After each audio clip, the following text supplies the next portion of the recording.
Obadde okimanyi nti engeri yokka ey'okukuuma feesi yo nga erabika bulungi ng'ey'abaana abato ng'eri soft teriimu nkanyanya osobola okuba nga weeyambisa ebintu ebimu nga ice cubes.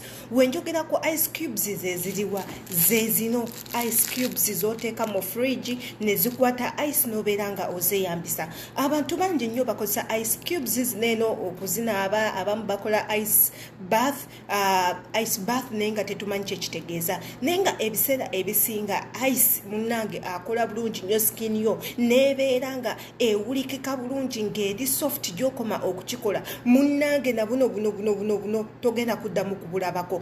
Ice anti ayina emigaso mingi nnyo ku lususu lw'omuntu gwe abadde takimanyi.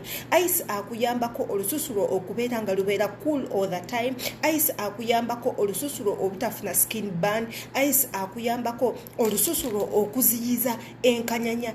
Ice ayambako olususu lwo okubanga munnange nga luweweera all the time.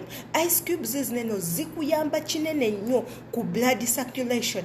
Jjukira nti nno ffe omusaayi gutambula okuva ku kagere paka ku mutwe, okuva ku mutwe paka wansi mu kagere. Waliwo essaawa weetuuka nga omusaayi gumanyi okwekwatakwata, kyova olaba ogenda n'olaba omuntu ng'ayina emisuwa gya wano nga gyakwatira. Emisuwa egyo gibeeramu omusaayi. Omusaayi ogwo nga gwakwata teguyina circulation bulungi, kati emisuwa egyo ne giveeramu ne gizimba.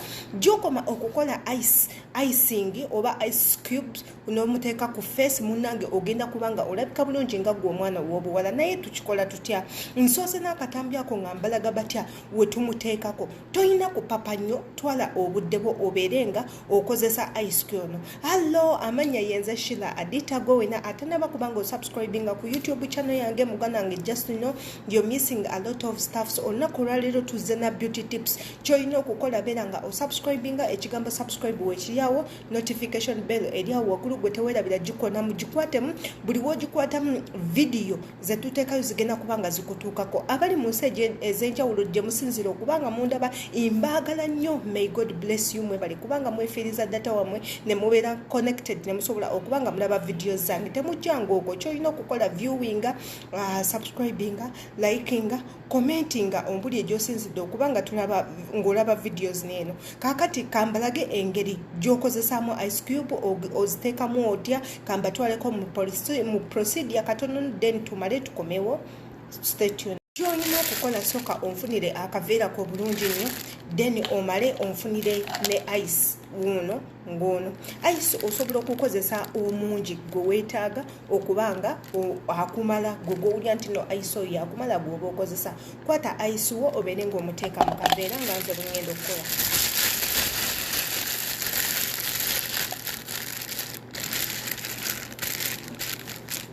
Kwata ice wo yonna muteeke mu kaveera. Then bw'omaliriza okumuteeka mu kaveera sibako nga nze bwe ndi mu kukola.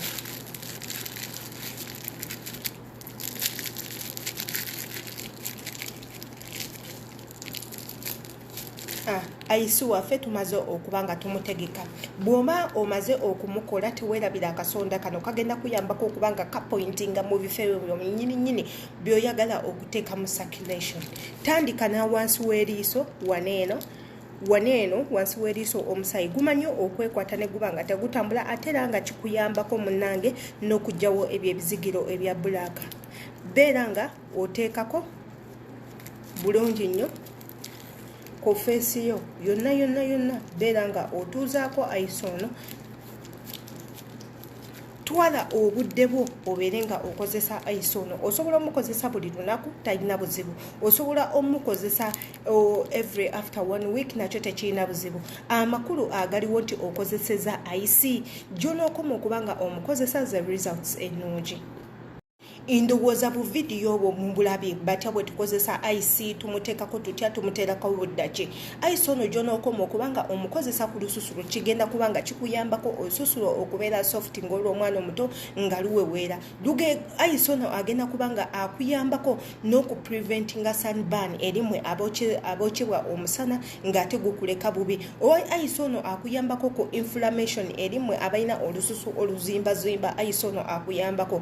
The most important thing akuyambako ku blood circulation mu face yo. Gy'onookoma okubanga okozesa isonio ng'omuteeka mu face yo egenda kuyamba face yo okukula obulungi obulukuvaamu enkanyanya okuvaamu ebigondogondo. Teekako skin ebeera pimple free kubanga eva ogiteekamuko obunnyogovu obwo obusobola okufreezing sa bacteria eziri mu face yo. Eno procedure osobola ogikola everyday kubanga teri harmful. The earlier the better. Era gy'okoma okuteekamu amanyi results ofuna nnungi. Kansuubire nti ino video eno ebanyumidde weebe kunyumidde nsaba okomentinge wansi awo teweerabira linnya lyo n'ekifo mw'owangaalira. Wabula ate osobola okubanga osharingako. Teweerabira kubanga osubscribinga ne notification bell togyerabira. Mbagala nnyo, see you in my next video.